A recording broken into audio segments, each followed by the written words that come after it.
Hello everyone, I am Dr. Anil Kolpe, Assistant Professor of Economics, Arihant College of Arts, Commerce and Science, Baudan, Pune 21. Today we are going to discuss about the consumer's surplus. First, introduction of consumer surplus.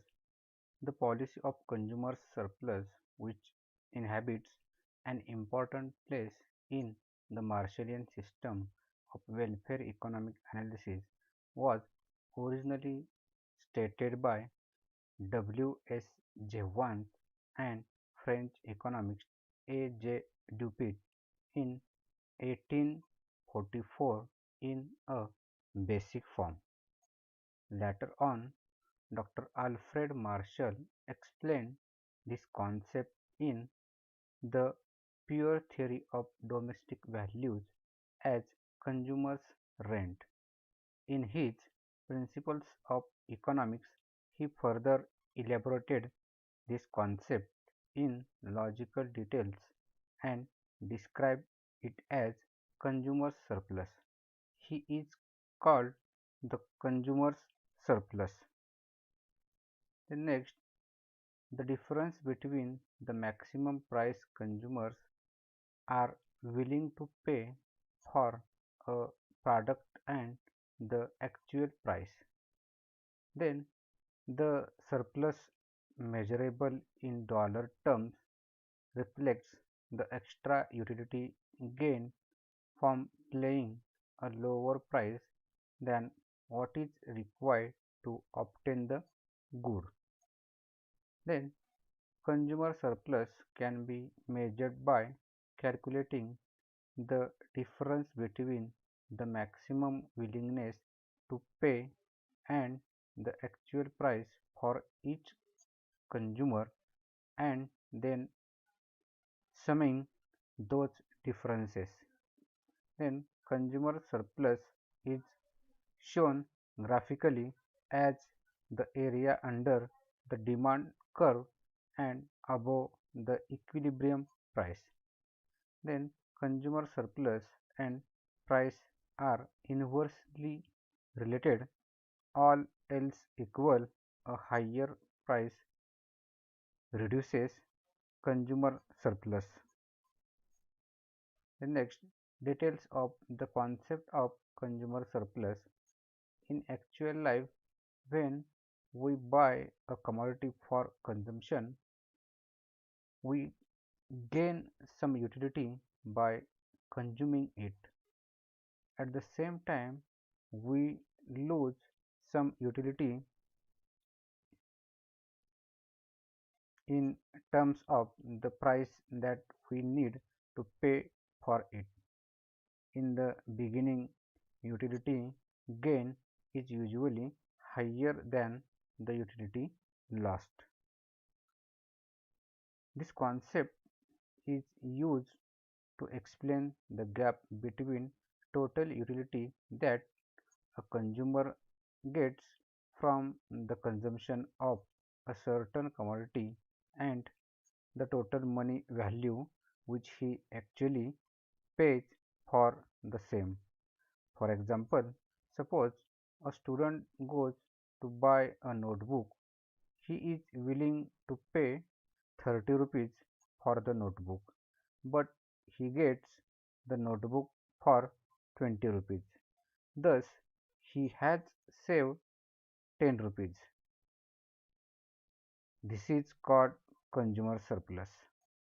Consumer surplus is equal to possible price minus actual price. This is the formula of consumer surplus.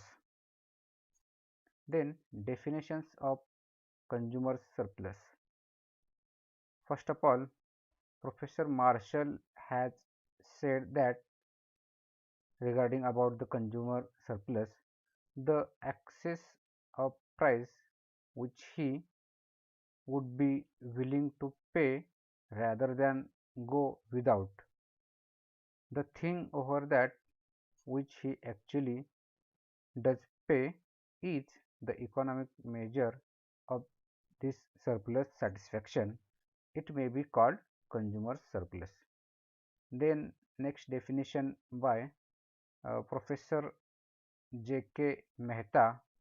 According to Professor J.K. Mehta, consumer surplus obtained by a person from a commodity is the difference between satisfaction which he derives from it and which he foregoes in order to produce that commodity.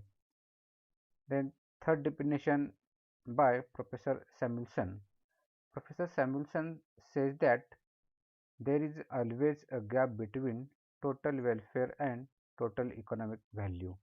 This gap is the nature of a surplus which consumer gets because he always receives more than he pays.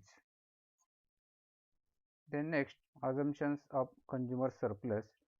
First assumption is that marginal utility of money is constant. The marginal utility of money to the consumer remains constant. It is so when the money spent on purchasing the commodity is only a small fraction of this total income. Then second assumption is that no close substitutes available.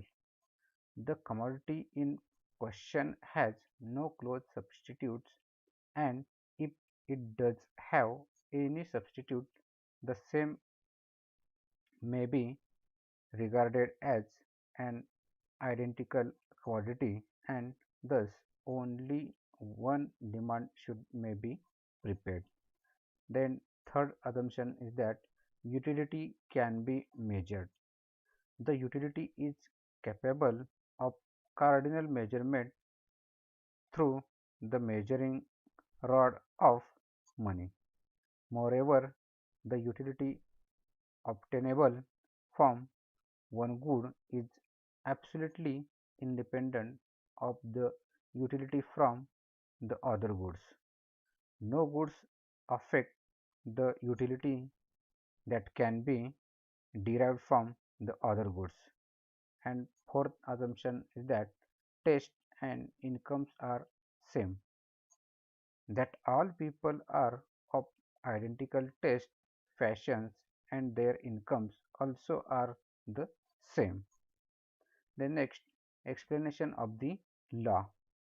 Consumer surplus on single unit purchase. When a consumer purchases only one unit of a commodity, even then the consumer surplus arises. Let us suppose a student is willing to pay 50 rupees for a particular pen, and when he actually go to the market and purchase it at 40 rupees. Thus 10 rupees is the consumer surplus. Then next, consumer surplus on a multi-unit commodity. In our real life, one purchases number of units of a particular commodity. The price that a consumer pays for all the different units of commodity actually measures the utilities of the marginal unit, and he pays the same price for different commodities. The excess of utilities he derives from different commodities, and the actual price paid is called as consumer surplus. Okay. The next, marginal utility price and consumer surplus schedule is there. This particular schedule shows that the various amount of utilities he derives from the consumption of different units of X commodities. From the first X commodity alone he derives marginal utility of 10 rupees, but the price which he pays is 2 rupees, and hence 8 rupees is the consumer's surplus. Similarly, the consumer surplus from second, third, fourth and fifth unit are 6, 4, 2 and 0 respectively. A rational consumer will consume only fifth commodity where the marginal utility is equal to its price and thereby maximizes his consumer surplus.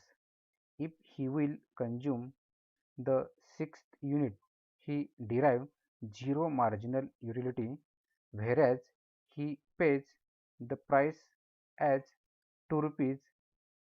A rational consumer will not consume that commodity.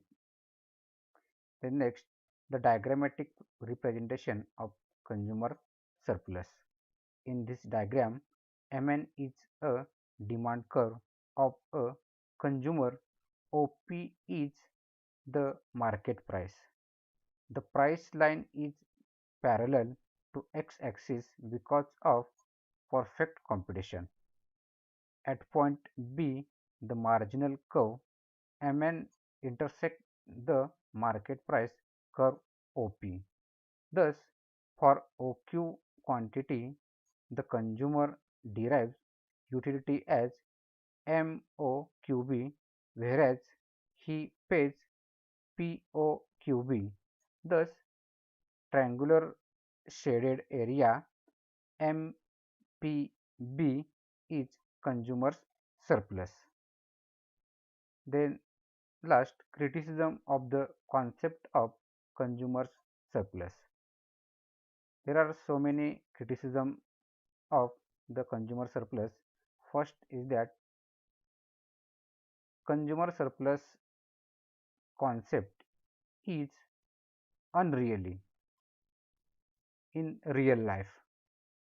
Then second criticism is that the measurement of this concept is difficult.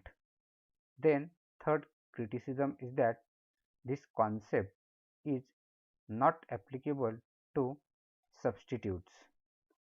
Then fourth criticism is that the marginal utility of money never remains constant. Then fifth criticism is that exhaustion of surplus utility. Then another criticism is that this concept is not applicable to necessaries. And seventh criticism is that the complete list of demand and price not available to consumer. Okay, thank you once again. Thank you for watching my video.